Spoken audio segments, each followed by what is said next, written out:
cette semaine, le Miracle Beauceron à porte ouverte au Musée de la Civilisation.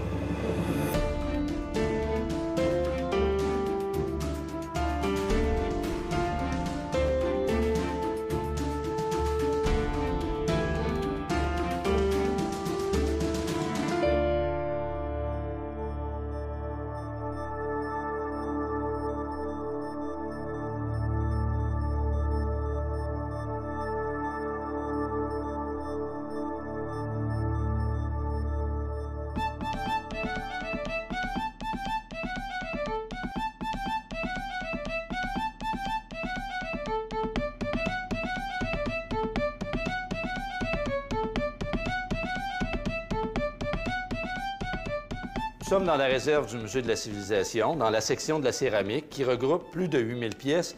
Et cette collection nous permet véritablement d'évoquer 4 siècles d'histoire de la céramique, 4 siècles de production. Quand on pense au régime français, principalement le 17e, le 18e siècle, cette production nous vient beaucoup de la mère patrie, alors la France.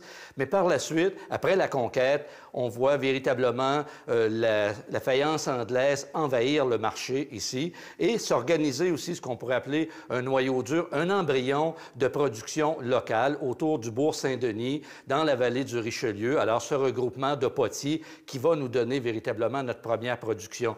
Au 19e siècle, là va s'affirmer véritablement la grande production dans la vallée du Richelieu. Il va y avoir dans la région de Québec les Dion, à l'ancienne Lorette. Il va y avoir la poterie de Cap-Rouge, Belle. J'en nomme quelques-uns juste pour montrer jusqu'à quel point, là, on tente d'affirmer une production locale.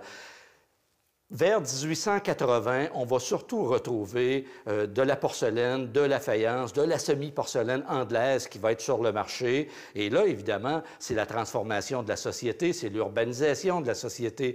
Et la vaisselle, on va en voir de plus en plus. La production va devenir de plus en plus importante. Et assez curieusement, au début du 20e siècle, on dirait que c'est une période de stagnation au niveau de la production. Et là, va arriver dans le décor vers les années 1920-30, on commence à penser à relancer toute la production de céramique. Et c'est là l'intérêt de l'émission qu'on va faire, c'est-à-dire la céramique de Beauce. Il y a un phénomène qui va être celui de la création de l'entreprise de la céramique de Beauce. Et dans la collection, je parlais de 8000 pièces, il y a un noyau dur de 1000 pièces qui est associé à cette entreprise. Alors, ce qu'on va faire dans le cadre de cette émission, on va tenter de reconstituer l'histoire de cette entreprise, comment elle a marqué le 20e siècle, comment elle s'est inscrite dans la modernité de ce 20e siècle. Et pour ce faire, on va aller rencontrer Guy Toupin, qui est le conservateur responsable de la collection. On va aller rencontrer Richard Dubé, qui est un des donateurs très importants, donateur, collectionneur, mais aussi co-auteur de l'ouvrage sur l'histoire de la céramique de Beauce, qui va nous permettre de mieux comprendre aussi tout ce phénomène autour de la création des pièces, des designers. Et pour finir, on va aller voir Véronique Martel, enseignante céramiste de la Maison des métiers d'art de Québec, qui va nous montrer comment on est dans la continuité de toute cette production du 21e siècle.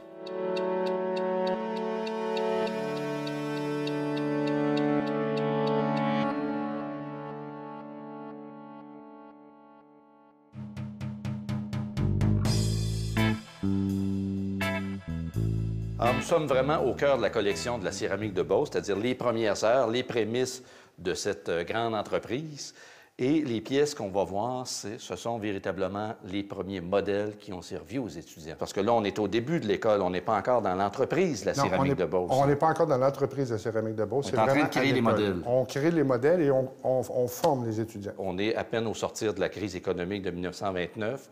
On en vit encore les soubresauts, et particulièrement dans le monde agricole, dans le monde rural, où les fils d'agriculteurs ont peine à se maintenir sur les terres.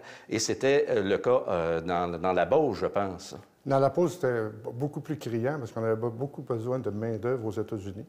Fait que l'hiver, les gens allaient bûcher aux États-Unis, puis souvent, bien, ils se trouvaient des emplois dans les manufactures et autres. Fait que pour garder les gens dans les campagnes et assurer une relève sur les fermes, les frères Maris vont créer une école de céramistes et on va demander aux fils d'agriculteurs de venir. Fait que ça va faire les premières scènes comme ça, très typiques. Là, ce qui est particulier, puis on l'a vu légèrement, on utilise une terre qui est locale à ce moment-là. Une terre très locale parce qu'on va créer la céramique de Beauce à partir de ce qu'on pense être un approvisionnement à long terme. C'est la rivière Calway, qui a un argile rouge à profusion. Fait qu'on va commencer par ce type de pièces-là. Et là, on est vraiment dans des pièces tournées, travaillées en bas-relief, donc très artisanales. Très artisanales. Et là, c'est l'apprentissage, les rudiments. C'est le rudiment. Parce qu'on voit ce type de pièce-là qui est magnifique. Mais c'est des pièces extrêmement rares. Ces premiers types de pièces-là, c'est les pièces qui ont gagné des concours à cette époque-là. À toutes les fois qu'il y avait des concours provinciaux le ministère gardait des pièces. Okay. C'est pour ça qu'ils sont dans la collection du ministère. Qui a fini par constituer cette collection du ministère. Il faut dire qu'à travers ça, sur le plan idéologique, il y a une valorisation des valeurs terriennes, des valeurs du terroir, parce qu'on veut pousser ces paysans-là, on veut en faire des artisans. Donc, l'hiver, ils travaillent à la poterie, l'été, dans les champs. Dans leurs champs et dans leurs fermes. C'est Oscar Berriot, à l'époque, qui était agronome, qui travaillait pour le ministère de l'Agriculture et qui a eu la mission d'aller en Europe chercher des pièces pour rapporter pour que les étudiants s'en servent de référence. On parle de combien de pièces qu'il a rapporté ici en termes de modèles? Il a rapporté modèles? autour de 175 pièces. C'est une grande bibliothèque de référence. Pour l'époque, oui. Et toutes les régions de l'Europe? Toutes les régions de l'Europe. On trouve l'Italie, même l'Allemagne, la Hongrie, la France, on a même l'Angleterre. Mais en parlant de France, vous avez un Quimper. Une pièce assez extraordinaire. Très belle pièce de Quimper de l'époque. Alors là, on est en Bretagne. C'est la Bretagne. Qui est un grand centre de production important. Oui, on voit toute la signature. Okay. Et à l'époque, c'est des pièces peintes à la main. Comme référence, comme objet de référence, c'est fantastique. Et c'est souvent des paysans qu'on retrouve sur ce type de pièces-là. L'objectif, puis là, on le sent bien, et cette pièce-là va certainement encore nous le montrer davantage, mais on veut aller chercher les grands modèles à travers le monde pour que les étudiants soient grandement inspirés. Grandement inspirés et qu'on ait des échantillons très modernes. Le Moorcroft était, à l'époque, la compagnie qui avait le plus de réputation dans le monde entier. C'est de la céramique décorative et on voit ça, la plupart des pièces sont peintes aussi à la main.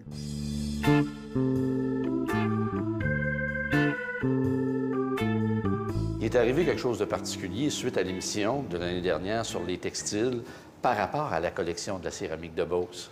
Oui, parce que vous avez parlé du ministère de l'Agriculture. Oui. Et suite à l'émission, il y a une personne qui nous a appelés et qui possédait d'autres pièces que Oscar Berriot a acquis. En Europe? En Europe, pour les étudiants. Ils nous ont appelés et en même temps, nous ont fait la donation d'une quarantaine de pièces qui est complète. Complémentaires dans le fond, au premier fonds de référence, là. Alors, comme on peut voir, c'est un aire de travail. Hein? C'est ici qu'on reçoit des objets. C'est ici qu'on les emballe quand les objets doivent quitter. Alors, on choisit cette boîte-là. On a 3 boîtes de céramique. OK. Et dans la collection de référence... Wow! Vous avez ce type de pièces-là. C'est extraordinaire.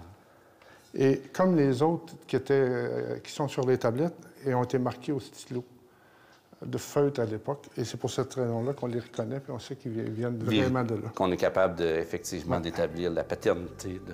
Fait que là, encore une fois, on est dans des pièces Marat du 18e siècle. Extraordinaire. Qui servaient de référence aux étudiants.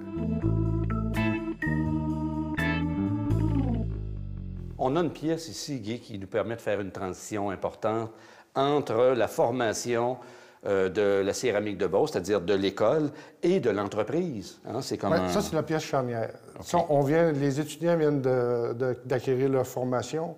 On décide de quitter l'école des Maristes de Beauceville et on va aller former une entreprise à Saint-Joseph de Beauce. Avec Willy Chauchard, qui est le designer à l'époque. Oui. Un Suisse d'origine, et Lewis, qui est le chimiste qui va s'occuper, lui, des glaçures. Oui, et c'est dans les dernières pièces qu'on va trouver en terre rouge. Parce qu'à la cuisson industrielle, on a des grands problèmes parce qu'il n'y a pas assez de kaolin dans la pièce et on a des problèmes. Les pièces se fondent dans la cuisson. Parce qu'elle est très instable, cette terre-là, par rapport aux pièces. Elle est très instable, effectivement. Donc, on va aller chercher une argile blanche. Et à partir de cette pièce-là, c'est une production industrielle qui va nous amener à la donation de Richard Dubé.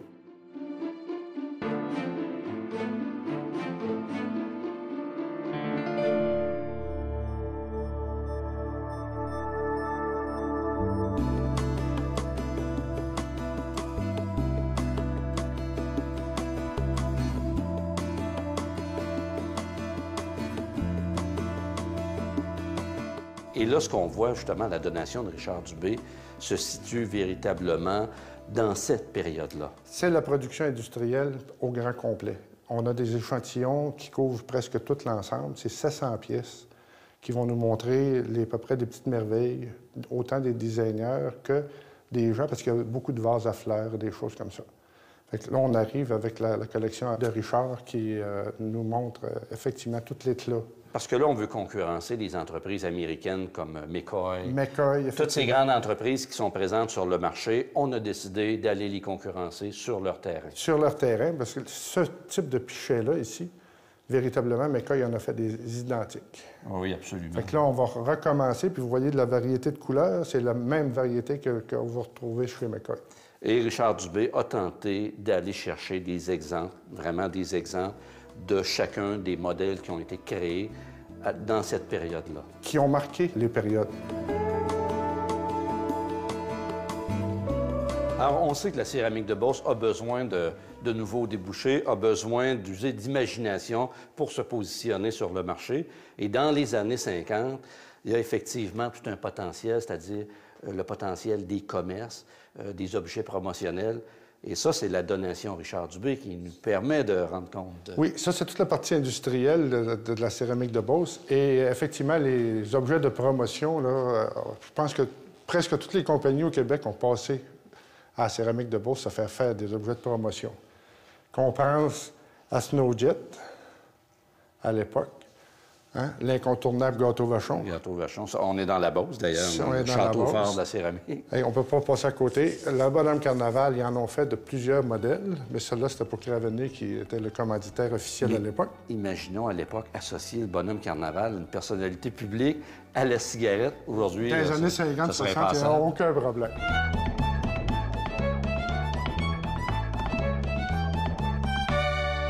L'entreprise essaie de se moderniser là, et d'être au goût du jour. Pour ce faire, on va même en arriver à faire des assiettes à fondue bourguignonne. Alors là, ça veut dire que les comportements alimentaires ont changé. Les comportements des années 60. La société fin se des années transforme. 60. Et on va effectivement produire ce type de pièces-là. On voit bien ici l'argile blanche. Là, on est passé... On est complètement passé à une production chose. industrielle et l'argile américaine. Et des plats à soupe à l'oignon, oui, qui n'était pas dans nos traditions. Absolument pas. Fait que vous avez tout ce type de pièces-là. C'est des services complets. Vous avez même les verres à vin, les mugs qu'on a appelés. Fait que c'est vraiment des services, là, on va jusqu'à 125 à 140 pièces pour un service. Et c'est très dispendieux. Ça devient très dispendieux parce que les moules sont dispendieux et il faut presque faire des glaçures à la main. Et vous avez le magnifique service Perdrix des Neiges qui est dans les dernières pièces, les derniers services produits. Et c'est un des services les plus rares à trouver complètement. Puis on voit aussi, comme tu le mentionnais, les pratiques alimentaires, les formes et l'introduction aussi de nouveaux designers, parce qu'il y a comme une rupture par rapport à ce qu'on connaissait. Moins traditionnel. Moins traditionnel, c'est ça. On vient beaucoup plus à design moderne. Et là, c'est les quartiers. C'est les quartiers. Garnier. La pièce qu'on a ici, elle est très, très belle sur le plan esthétique, mais c'est une pièce qui possède une caractéristique particulière à l'endos. Oui, elle marque un peu l'histoire du développement de la compagnie parce qu'on va essayer d'entrer sur le marché ontarien et de surcroît du marché canadien. Fait que, pour une fois, on va changer le nom de Céramique de Beauce pour Beauceware Canada. Alors, ce qu'on voit ici. Si on voulait percer, si on voulait arriver sur les tablettes des marchands là-bas, il fallait vraiment avoir un nom anglophone. Puis l'entreprise, c'est important parce que, comme tu l'as mentionné, ils se débattaient à ce moment-là pour survivre dans ce marché. Oui, il fallait vraiment faire une entrée dans les marchés canadiens, mais même américains. Alors, c'est un geste de survie pour une un entreprise vrai comme la geste de Céramique de survie. Beauce. Donc, malgré tous les efforts investis dans l'aventure de la Céramique de Beauce, la conjoncture au niveau de l'augmentation des coûts de production, la concurrence de plus en plus vive du monde asiatique vient véritablement à bout de cette entreprise en 1989 avec la fermeture définitive. On va aller voir Richard Dubé, qui est le grand donateur derrière cette collection. Il va nous parler comment il a constitué de la collection, mais surtout des grands designers qui ont marqué l'histoire de la céramique de Beauce. Alors, je te remercie infiniment de nous avoir présenté cette magnifique collection. Encore une fois, merci. Ouais, ça m'a fait plaisir.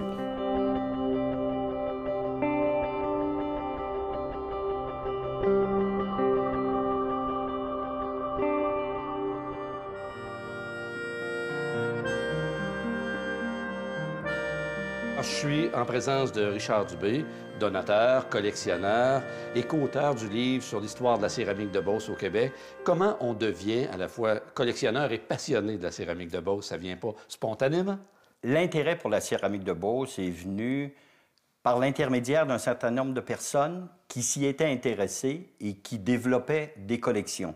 Au moment où ils sont entrés en contact avec nous, on s'est aperçu qu'on n'avait aucune référence à céramique de Beauce, sauf la collection initiale qui était au Musée de la Civilisation. Cet intérêt-là pour la céramique de Beauce est venu justement un certain nombre de demandes, alors qu'on s'est aperçu qu'il n'y avait pas de travaux de recherche. Habituellement, quand on fait de la recherche, on s'en va dans les bibliothèques, dans les archives. Comme céramique de Beauce, à la toute fin, ça avait été vendu à une compagnie montréalaise qui a fait faillite. Donc, il n'y avait pas d'archives. Très bien. C'était passé au syndic. Alors nous, on a commencé à développer et à acheter de la céramique de Beauce pour pouvoir constituer le corpus. Et là, véritablement, vous vous êtes déployé sur l'ensemble, pratiquement l'ensemble du Québec, parce qu'il fallait repérer les pièces là où ils se trouvaient. On en a trouvé partout. On se rend compte que les designers ont influencé énormément toute cette production-là. Ils sont au cœur de la vie et de la survie de céramique de Beauce. Au fond, les designers vont arriver à une étape dans céramique de Beauce.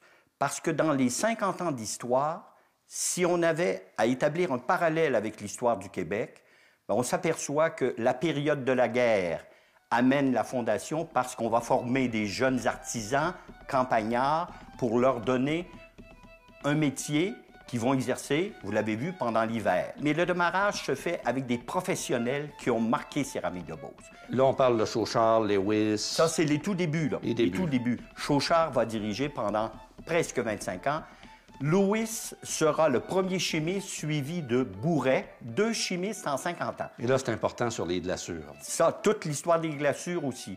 Et après la période qui va suivre, là, tout à coup, le Québec, c'est l'ébullition, dans les années 50. La modernité. La modernité, mais c'est surtout au tout début de l'American Way of Life. Ouais. Alors, quand la télévision arrive à Montréal en 1952, on va faire des lampes de télévision. Absolument. Hein? On va emprunter toute une série de choses. Alors, les emprunts sont courants. On change nos pratiques alimentaires. Va venir le changement des pratiques alimentaires et Céramique de Beauce va faire 30 services de vaisselle. 30 services. Alors qu'il y en avait un au début, héritage. Au tout début, c'est le service paysan qui commence en 1949. Okay. Et le service paysan est avec les glaçures moirées de Lewis. Et tout à coup, dès qu'arrive l'exposition universelle qui se prépare en 1967, on s'en va vers Montréal, puis on s'ouvre et les designers vont montrer un intérêt pour Céramique de Beauce, à tel point qu'ils vont réaliser leur pratique de designer dans un lieu où on fait de la céramique plus industrielle, alors qu'on est habitué à de la céramique artisanale. Et là, le premier qui va entrer, ce sera justement Jacques Garnier, qui va être engagé. Et par la suite, ce sera Jean Cartier, et on aura 10 ans de présence de ces designers. Et eux, ils arrivent avec une influence des pays scandinaves, une influence italienne. Et là, c'est la rupture, parce que Lewis ne se reconnaît pas dans ces types de glaçures-là. Alors, il va quitter, puis eux vont produire toute une série de pièces qui seront diffusées et qui seront vendues, par exemple, au mobilier international. Alors, il est passé combien de designers, si on parle de 40 à 89, en 49 ans d'histoire? Oh, bien, c'est si on regarde, on a des noms importants. Puis, il y a des céramistes qui réalisent des choses à tel point qu'ils font presque métier de designer. Et quand on les nomme, en plus de Cartier et de Garnier, bien, on nomme Goyer-Bonneau, on nomme, par exemple, Doug Funk, qui va réaliser des pièces maîtresses à tel point qu'aujourd'hui, on les retrouve dans les grands musées. Alors, c'est important de bien connaître l'histoire de ces designers-là pour être capable de repérer les ensembles qu'ils ont produits? C'est que finalement, ces designers-là vont donner des lettres de noblesse à Céramique de Beauce, à tel point qu'aujourd'hui, quand on retrouve, par exemple, au Royal Ontario Museum, au Gardiner Museum, au Stock Exchange, au Design, à Toronto, des pièces et des expositions, bien là, on vient d'accréditer la Céramique de Beauce au niveau canadien. Donc, la recherche est toujours active. C'est un sujet qui demeure toujours d'actualité pour vous. Alors, merci pour cette contribution à la connaissance d'une collection aussi importante, la Céramique de Beauce, mais également merci pour cette contribution à la collection nationale. Alors, merci, Richard.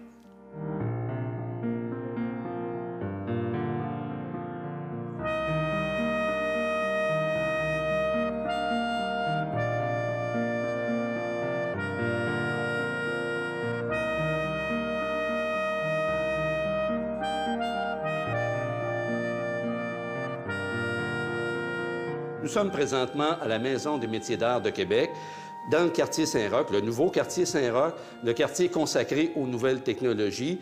Et c'est toujours étonnant, quand on se retrouve ici, de côtoyer à la fois ces grandes entreprises liées aux nouvelles technologies et d'être dans une maison des métiers d'art, dans le fond, qui se consacre à l'enseignement des arts traditionnels. Et je suis en présence de Véronique Martel, enseignante, céramiste. Et Véronique, comment et pour quelles raisons, c'est-à-dire les étudiants s'inscrivent dans un lieu comme celui-ci? Les étudiants viennent à la Maison des métiers d'art pour apprendre un métier traditionnel, oui, mais pour venir exprimer un langage singulier puis créer des pièces qui viennent un peu contrecarrer l'industrie de la pièce régulière. On vient chercher le charme de l'irrégularité. Les étudiants sont des créateurs à la base. Absolument. C'est des artistes qu'on accueille ici, des artistes qui ont le désir d'apprendre une technique spécifique. Tous nos gestes et tout le processus de nos créations viennent chercher complètement le niveau traditionnel. On peut pas passer outre ça, mais on prend des perfectionnements, on apporte de nouvelles manières de faire, puis aussi dans l'image finale de notre produit, on apporte de nouvelles couleurs, de nouveaux designs. Mais qu'est-ce qui doit avoir de plus l'artisan pour être véritablement, pour percer sur le marché, pour être capable de survivre sur un marché comme celui-là? Il doit se distinguer tant au niveau du design, se distinguer dans sa performance technique. Si l'artisan n'est pas assez rapide techniquement, il va être obligé de vendre ses pièces trop chères pour le marché. Donc, c'est tant au niveau de l'image que du processus qui doit se démarquer. L'artisan doit être performant à plusieurs niveaux. Puis c'est difficile d'être bon tant la mise en marché que dans la production. C'est pas donné à tout le monde d'être le meilleur dans toutes les sphères du métier. En céramique de Beauce, je pense que chacun des artisans avait un métier spécifique, par exemple, de décorateur, couler la pièce. Okay. Ici, l'artisan doit être performant dans chacune des étapes. Il n'y a pas de poste spécifique ou de métier spécifique que, par exemple, tourneur, tournasseur, émailleur. Ici, finalement, l'artisan d'aujourd'hui doit être tourneur. Très polyvalent. C'est ça. Il doit gérer ses propres cuissons. Il n'y a pas de technicien pour gérer nos cuissons. On doit être capable de faire la cuisson. Et on forme combien d'étudiants par année? Par année, peut-être de 5 à 10 étudiants sortent de l'école de céramique. Oui, puis c'est ce que j'imagine ce que le marché peut absorber aussi. C'est important, ça peut sembler anodin, mais c'est quand même important, 10 artisans en céramique. Oui, bien, c'est beaucoup. On est beaucoup d'artisans céramiques à Québec et le marché n'est pas très grand.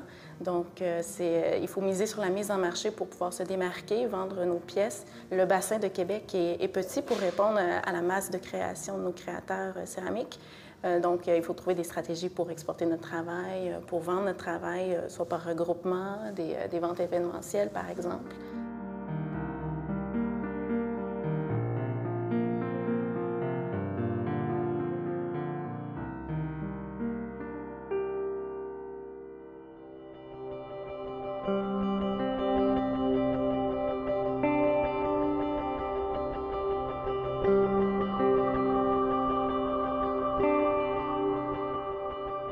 Au terme de cette émission, il y a 2 ou 3 choses qu'on peut retenir qui sont importantes.